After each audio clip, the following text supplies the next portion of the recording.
Hello students, good morning. आपके class BA semester है जो आपका थर्ड चल रहा है और क्लास आपकी इंग्लिश लिटरेचर की लग रही है। तो आज हमने पिछली वीडियोस में शी स्टूप्स टू कॉन्कर के जो एक्ट्स थे उनको कर रहे थे। उम्मीद है आपको पहले 3 एक्ट समझ में आ गए होंगे। आज हम 4th एक्ट है जो उसकी ब्रीफ इंट्रो है जो वो करेंगे। तो 4th जो एक्ट है उसकी summary, the 4th act begin with the scene between George Hasting and Constance Neville. तो 4th जो एक्ट है वो कहाँ से शुरू होता है? हास्टिंग और कॉन्स्टेंट के बीच में शुरू होता है। Hastings report the news that Marlow's father mister Hardcastle's old friend sir Charles Marlow is expected to arrive from London that very evening. Hastings बताता है कि न्यूज़ देता है कि मार्लो के जो फादर हैं, जो मिस्टर हार्डकास्टल के पुराने फ्रेंड है चार्ल्स मार्लो, वो शायद लंदन से आ रहे हैं आज शाम को। Hastings intended to elope with Constance. Hastings है जो वो कॉन्स्टेंट के साथ शादी करना चाहता है। She reassures him she will continue pretend to her aunt to be enamored with Tony Lampkin so that Mrs. Hardcastle will not suspect the young couple। तो जो वो श्योर करती है उसको कि she will continue to pretend to her aunt, वो अपनी aunt को कंटिन्यू प्रिटेंड करती रहेगी कि वो टॉनी से शादी नहीं करना चाहती, so that Mrs Hardcastle will not suspect that young couple. तो ताकि उसकी जो आंट है मिसेस हार्डकास्टल वो उन यंग कपल्स को सस्पेक्ट ना कर सके। बोथ कैरेक्टर्स देन एग्जिट, दोनों कैरेक्टर एग्जिट हो जाते हैं, चले जाते हैं वहाँ से। Marlow enters with the servant. Marlow servant के साथ आता है। Marlow wonders why Hastings consigned the jewel cast to him. तो मार्लो है जो वो बहुत हैरान होता है कि हास्टिंग है जो वो एक ज्वेल कास्ट उसके लिए क्यों लेके आया है। He then reveals he has entrusted it to the lady's safe keeping, meaning the jewels once again have reverts to Mrs. Hardcastle custody। he then reveal, वो बताता है कि he has untrusted it to the ladies landladies safe keeping. वो बोलता है, वो reveal करता है कि मुझे लैंडलेडी जो सेविंग है उन पे डाउट है। Meaning the jewels once again have revert to Mrs Hardcastle custody. भी हमने मिस्टर हार्डकास्टल की कस्टडी से वो ज्वेल है जो वो लेके आए हैं, तो मैं दोबारा उनको नहीं देना चाहता। When हास्टिंग री एंटर्स, जब हास्टिंग दोबारा आता है, Marlow sings the praises of Kate. Marlow है जो वो कैट की प्रेस में गाना गा रहा है। whom he still mistakes for a barmaid, जो कि अभी भी उसको ऐसा लग रही है कि वो कैट है जो वो बारमेड है। To Hastings consternation, Marlow declares he has given the jewel cast to the landlady.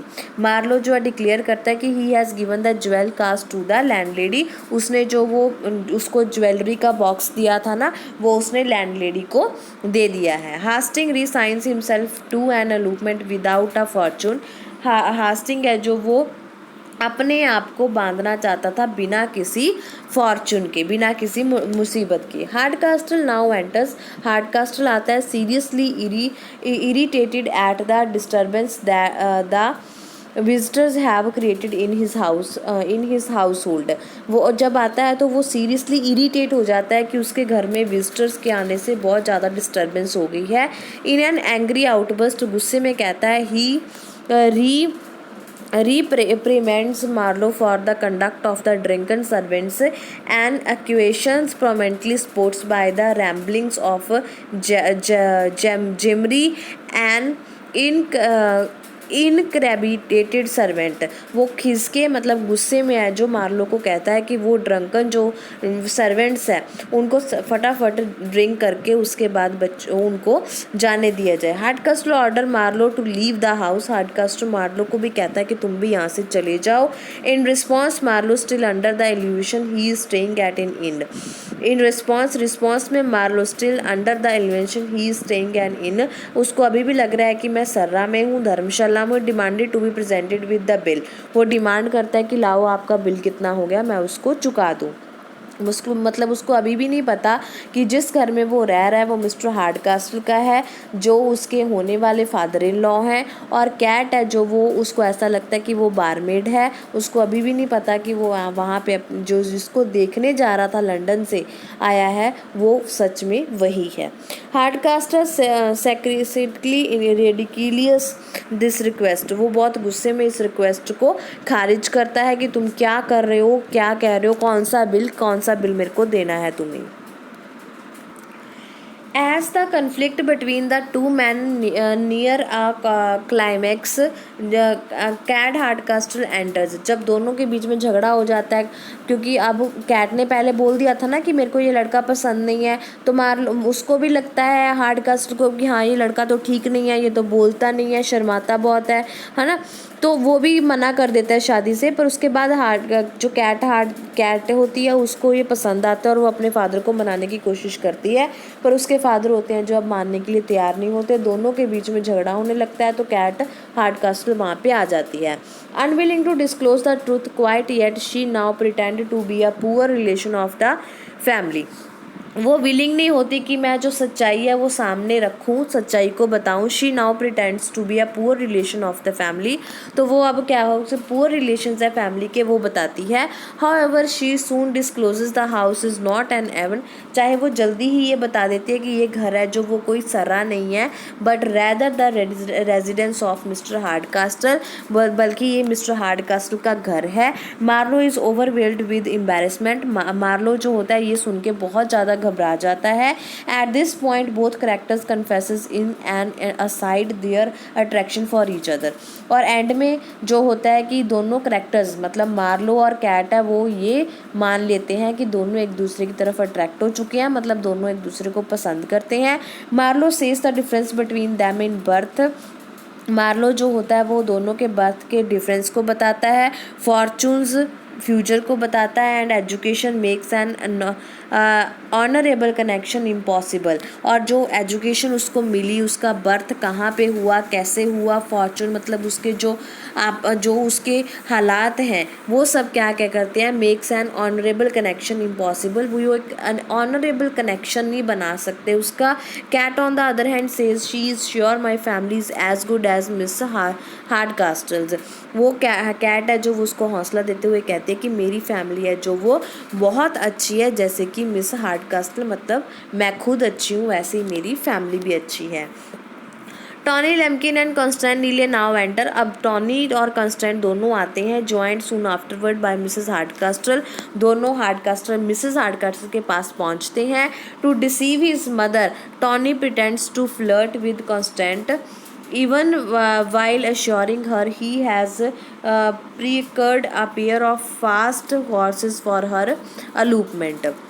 अब Tony pretend to flirt with Constance, Tony जो है वो कॉन्स्टेंट के साथ फ्लर्ट करता है, इवन वाइल एश्योरिंग हर, उसको ये श्योर करता है कि he has procured a pair of fast horses for her elopement, भी उसकी शादी पे उसकी एंगेजमेंट पे वो 2 घोड़े हैं जो फास्ट पेयर है जो वो उनको गिफ्ट करेगा। ये फ्लर्टिंग उसके साथ करता रहता है।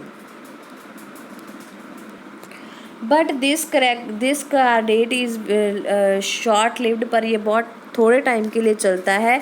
The servant Diggory enters, the servant है जो एक डिगोरी नाम का वो आता है, bearing a letter from Hastings to Tony, वो एक लेटर लेके आता है हास्टिंग्स से टोनी के लिए। Nonchalant as ever Tony shrugs off the letter and allow his mother's to read, और टोनी उस लेटर को खोल के अपनी मदर को कहता है कि वो इस लेटर को पढ़े। The letter discloses the plans for elopement and refers to Mrs Hardcastle as the hag, उस लेटर में ये बताया होता है कि वो प्लान है जो अलूपमेंट का वो डिस्क्लोज हो जाता है उस लेटर में, and refer to Mrs Hardcastle as hag, और मिस्टर हार्डकास्टल को हंग कहा जाता है। हंग का मतलब होता है विच, WITCH विच, मतलब वो उस लेटर में टोनी को पता नहीं होता कि हास्टिंग ने क्या लिखा है। उस लेटर में उसने अपनी और कॉन्स्टेंट की शादी के बारे में लिखा होता है, और मिसेस हार्डकास्टल को वो हांग मतलब विच कह के बुलाता है। मिसेस हार्डकास्टल चोज with rage vows to get even with the plotters and threaten to take Constance to her aunt house for safe keeping. Mister और मिसेस हार्डकास्टर को इस बात पे बहुत गुस्सा आता है और वो कसम खाती है to get even with the plotters and threaten to take Constance off her. और वो ये धमकी देते कि वो कॉन्स्टेंट को लेके आंट पेडिगर के घर पे चली जाएगी फॉर सेफ कीपिंग, उसको सुरक्षित रखने के लिए। मतलब उसको अब गुस्सा आया था कि हास्टिंग ने उसको विच कहा है, तो वो कहती है कि कॉन्स्टेंट की शादी उससे नहीं होने देगी, वो उसको कैद करके रख लेगी। In a rapidly escalating series of conflict, इस तरह से झगड़े होते रहते हैं। तो Hastings and then Marlow reenter, दोनों दोबारा से आते हैं। Each accusing Tony of maltreatment, दोनों ही टोनी है जो उसको जो अब्यूज़ करते हैं, एक्यूजिंग करते हैं, इल्ज़ाम लगाते हैं। In addition Marlow charges Hasting with deceiving him, इसके साथ ही मार्लो है जो वो हास्टिंग को कहता है कि उसने उसको गुमराह किया क्योंकि उसने उसको बताया नहीं कि ये घर धर्मशाला नहीं है बल्कि हार्डकास्टल का घर है, और जो कैट है वो बारमेड नहीं है, वो कैट है।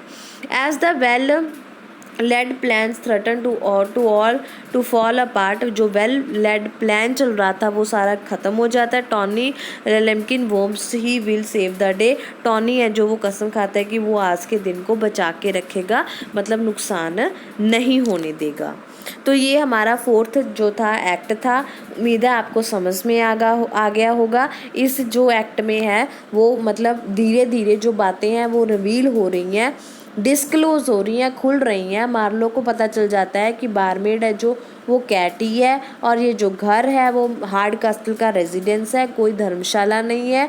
ठीक है, उधर मिसेस हार्डकास्टल है जो उसको पता चल जाता है कि हास्टिंग और कॉन्स्टेंट शादी करने जा रहे हैं, और वो उसके खिलाफ क्या क्या बोल रहे हैं, उन्होंने सारा प्लान उसको लेटर के ज़रिए पता चल जाता है। तो आपस में वो एक दूसरे से झगड़ा कर रहे हैं। ठीक है, तो आगे फिफ्थ जो लास्ट हमारा एक्ट है उसमें हम पढ़ेंगे कि ये प्ले का एंड कैसे होता है। ठीक है, तब तक आप इसको अच्छे से समझ लो बेटा। अगर कोई बात समझ में नहीं आती तो आप मेरे को कमेंट बॉक्स में कमेंट करके कभी भी पूछ सकते हो। ओके बेटा, ओके, बाय बाय।